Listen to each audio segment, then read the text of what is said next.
Hey, what is up guys? This is Nishi from MST.TV here, back with another Market Watch episode. It has been an interesting last week or so, as we've gotten a lot of big information about Ghosts from the Past 2 and the 2022 Megatins, which in all honesty are probably going to go down as the best two products of the year. Now, on one hand, it means that we can all expect easier access of really highly sought after cards like Forbidden Droplet, Lightning Storm, and Halki Fibrex. On the other hand though, it also gives us a little bit of information about what we should be expecting with regards to what the best decks of the year will be, so we can also think about what types of meta cards we should be keeping an eye on. Keeping these things in mind, today we are going to take a look at some important cards to keep an eye on throughout all of this crazy hype. Let's get started. So kicking things off, we have Edge Imp Chain. So this is a pretty simple card that lets you search for a Frightful card when it is sent from your hand or field to the graveyard. Now in Despia decks, we are currently seeing them run a package of 3 Chain and 3 Fright for Patchwork, because Fright for Patchwork is a +1 that also searches for polymerization, and you can discard the Edge Imp Chain with something like Branded Opening, and you still get to search for another copy of Patchwork, which you can use to repeat the cycle again next turn. It's a pretty cool little consistency engine here, though to be fair, I could definitely see people opening up with multiple pieces of the engine and just not being very happy about it. I believe there are quite a few high profile players as well that are trying out these early Despia decks, which is a big part of what has contributed to this hype. We also need to keep in mind though that the Despia deck does get a big boost with the Albaz Strike Structure deck coming out next month. Because of this, we are currently seeing these super rare Edge Imp Chains from Fusion Enforcers up at $7 to $8 each, while the original and Megatin reprint commons are up at $3 to $4 a piece. I would be a bit careful with this card. I don't know if it's going to still be useful once the structure deck comes out. I kinda get the feeling that the deck space will just be too tight, and this engine might just be outclassed and just plain not as good. This is probably a card that you shouldn't hold on to too many copies of, though if you want to hold on to a set of each card just so that you have a set of each available for yourself to use, I think that that would be perfectly reasonable, but I would definitely consider dumping all of your extra copies.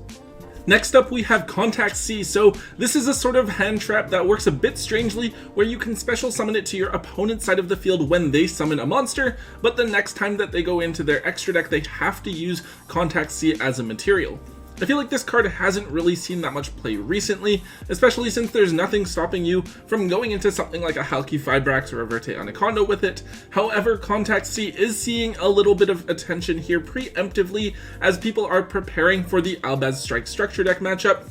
There are some Albaz decks that only run fusion monsters in the extra deck, so no generic links that they would be able to link into, and in those matchups, Contact C could actually be a very useful card where you can force your opponent to make a weird play that they wouldn't usually make in order to force the Contact C off of the board. Now, to be honest, I haven't really started looking into how the deck plays or what fusion you would theoretically force your opponent into, maybe like a Guardian Chimera or something like that, but I can definitely see the value of forcing your opponent to go down some suboptimal line of play. This card did see a little bit of hype a few months ago when people were playing it in the B Trooper deck because it was searchable, but the hype has since then died down. The card just got a super rare reprint in OTS Tournament Pack 18, and although the card was only like $1 or so before, it is now up to $4 to $5 a piece. And then of course we do also still have the commons that are quite affordable at only around $1 each. In this case, I would actually recommend picking up these super rares if you do have the opportunity to do so, since I think the card does have the potential to go up higher if the card does see a ton of play in the current format. And of course, you can never write off having a hollow version of a hand trap as a bad pickup when you're getting them for under $5 each. Alright, so I guess this is the follow-up to Contact C. Next, let's take a look at Retaliating C. So this is honestly one of my favorite hand traps in the game. I think this card can be really devastating when you do resolve it. It's a bit more situational. You can only summon it to your own field if your opponent activates a spell card that special summons a monster. But if you do summon it this way, it becomes a Macrocosmos that searches for an Earth Insect monster with 1500 or less attack points from your deck when it is destroyed. I would think this one is pretty obvious. Retaliating C is being looked at as a side deck card in the branded matchup, since if you chain this to the branded fusion, your opponent now has to get their materials banished instead of them being sent to the graveyard, which is going to make it a lot more difficult for them to play the game. Now to me, I think this one looks like one of the better cards to side for the matchup, though of course I've had pretty minimal exposure to what the deck can do. This card only has one holo printing as a super rare from OTS Tournament Pack 4, currently sitting at about $12 each, but even then there are very few quantities on the market that are available. And then aside from that, we do have two different common printings, which I think are about $1 to $2 each, nothing too crazy. I think there's a couple of different printings though. I think we could definitely see each of them move up to the $5 to $6 mark, assuming that they don't get another sort of random reprint.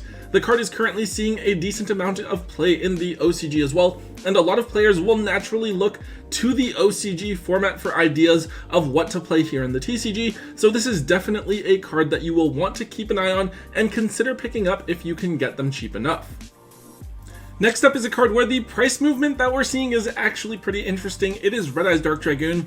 We all know what this card is and just how strong it is. I'm not going to bother going over its effect, we've done that multiple times before.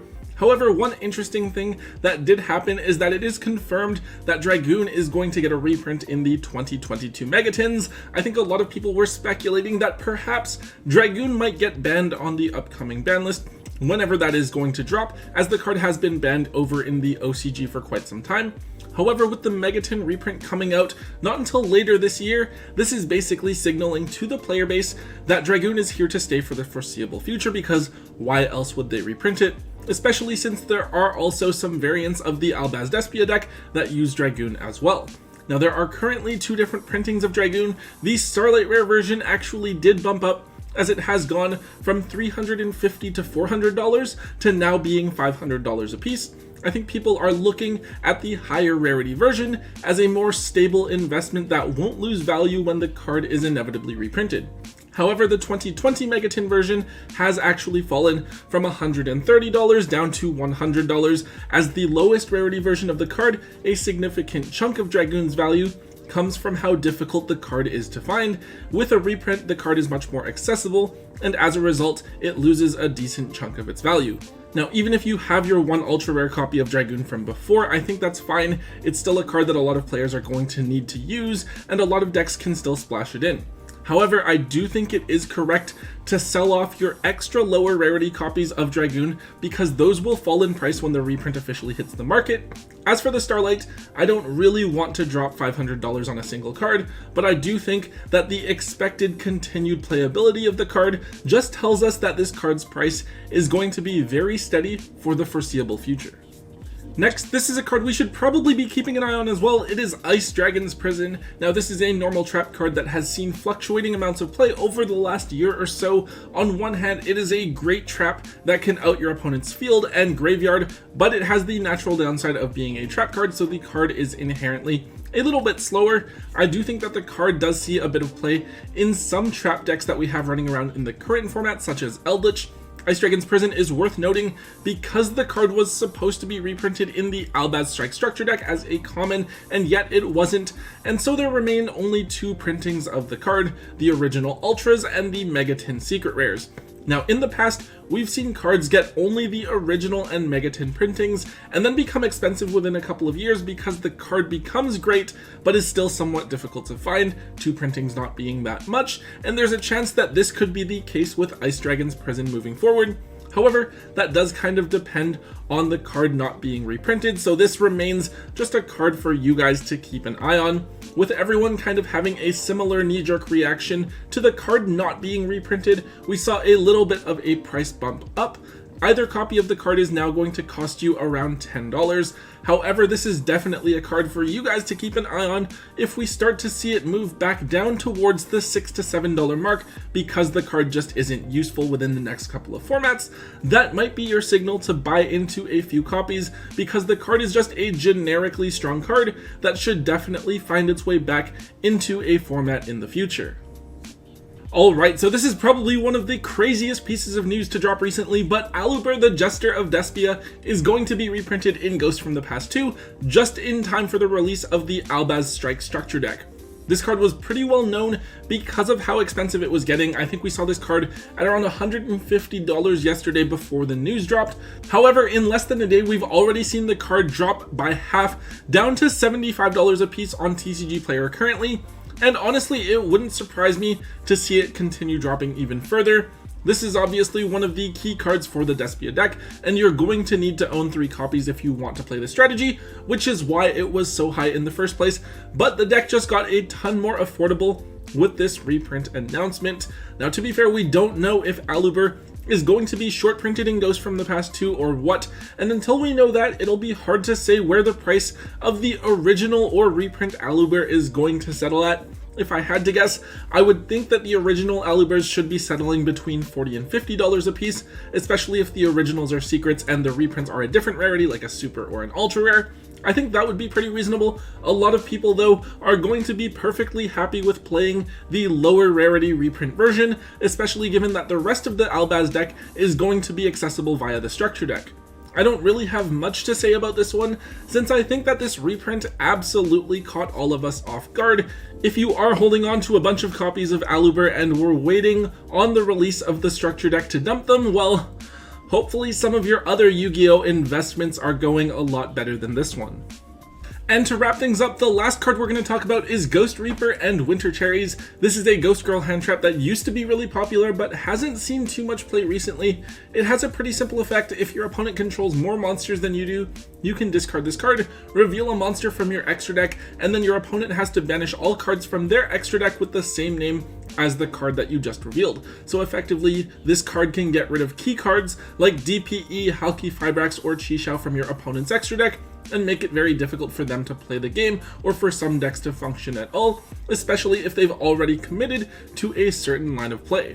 Reaper isn't good in everything. Obviously, you have to have space in your extra deck for it, but in decks like Fluwanderies or some of the Dogmatica variants, you generally have extra spots in your extra deck that you aren't really using for anything too important, and in decks like that, Ghost Reaper can be a really great way to cripple your opponent while making use of those extra deck slots. The card was actually just featured in a video posted by Yassine, who always shares some really great insights about the game of Yu-Gi-Oh! Anyways, Ghost Reaper has a ton of different printings, so the problem is never going to be that you can't find a copy of Ghost Reaper to use. Rather, it's just that the card only has 2 secret rare printings, and those are the pricier versions. Now, the original secret rare from Shining Victories is of course the most expensive, with the unlimiteds at 10s and the first edition copies at $20 each, and then we have the Mega Tin secret rares at $6 each. Nothing insanely high, but they are definitely trending upwards, and these are by far the prettiest versions of Ghost Reaper and Winter Cherries. For some of you older players that might have used Ghost Reaper a few years ago, but have now forgotten about the card, now just might be the time to dig up those copies you have sitting around in a binder somewhere so that you can either try them out in the current format or offload them while they are seeing that little bit of attention now. Okay guys, that is it for today's episode. I'm actually super hyped now for Ghost from the Past 2 and the 2022 Megatins. I'm probably going to start looking around for some pre-orders and stuff like this week. I feel like the last couple of big reprint sets, things like El Dorado and Brothers of Legend, they didn't really live up to the hype, right? So I'm hoping that things are going to get much better this time around.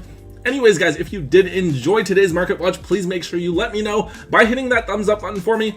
Also, make sure you leave a comment in the comment section down below. Let me know what you guys think about the cards that we talked about today, and let me know what other cards are trending on the market so I can cover them and talk about them in a future Market Watch episode as well. Also, if you haven't already, do make sure that you hit that subscribe button to get all of the latest and greatest content from both Tombox and myself here on the channel. And until next time guys, don't forget to hold on to your MST.TV.